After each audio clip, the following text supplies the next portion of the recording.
decided to do, this female empowerment program. So 15 years ago, I was attacked by a person that's about his size. And he was hiding behind a pillar in a subway station, actually a subway platform. Wow. And he was like putting, drugs and epoxy into a brown bag, and he was actually planning to suffocate me.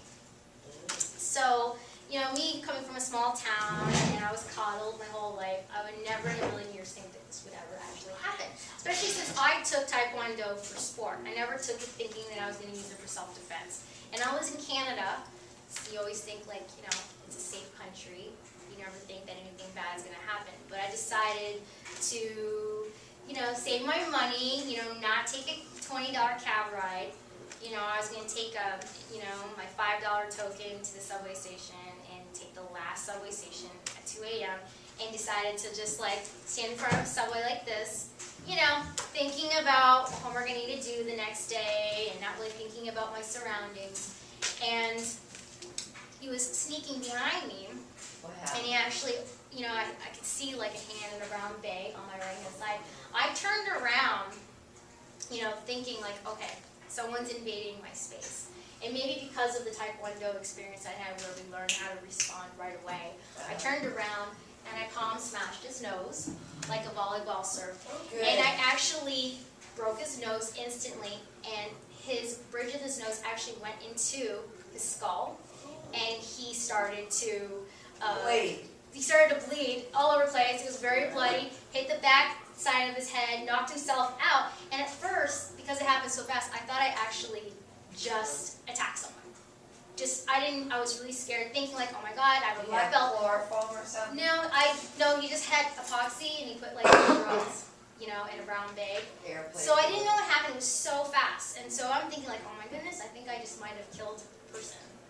And I was actually kind of worried. So, the guy's like choking on his own blood, his gurgling blood. So I took like my boot, shoved his, face to the side, and saw the blood came up, went upstairs, told the police officer, I'm like, oh my God, I think I was attacked, I'm pretty sure. And I was scared because I'm thinking like, oh my God, I'm blood guilty now for possibly killing someone. Well, when we went downstairs and all the cops came down, he says, well, you're very fortunate that you did it in front of like a camera surveillance. So we were able to watch at the police station actually him sneaking from behind me, planning to actually mug me or rape me or whatever, suffocate me. So when that happened, it really freaked me out. Watching that black and white video at the police station scared me more than the actual time when I was attacked. Because I realized, like, oh my God, I'm only like 98 pounds. The guy's like 200 pounds, you know what I mean? And I just like palm smashed him in the face for him to die. You know what I mean? Like, I actually had to save my attacker. You know what I mean? Did he have a knife on him too? I don't know. I don't really know.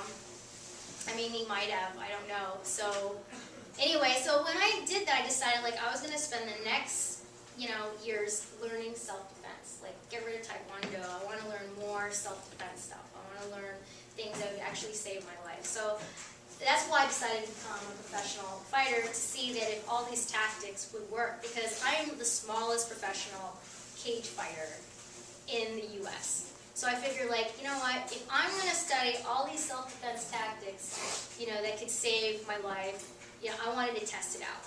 Being the smaller fighter. None of the girls that I fight in my division are the same weight as me. They're all bigger than me. They're all bigger, taller. I have never once ever been knocked out. I've never once been submitted in any of my fights.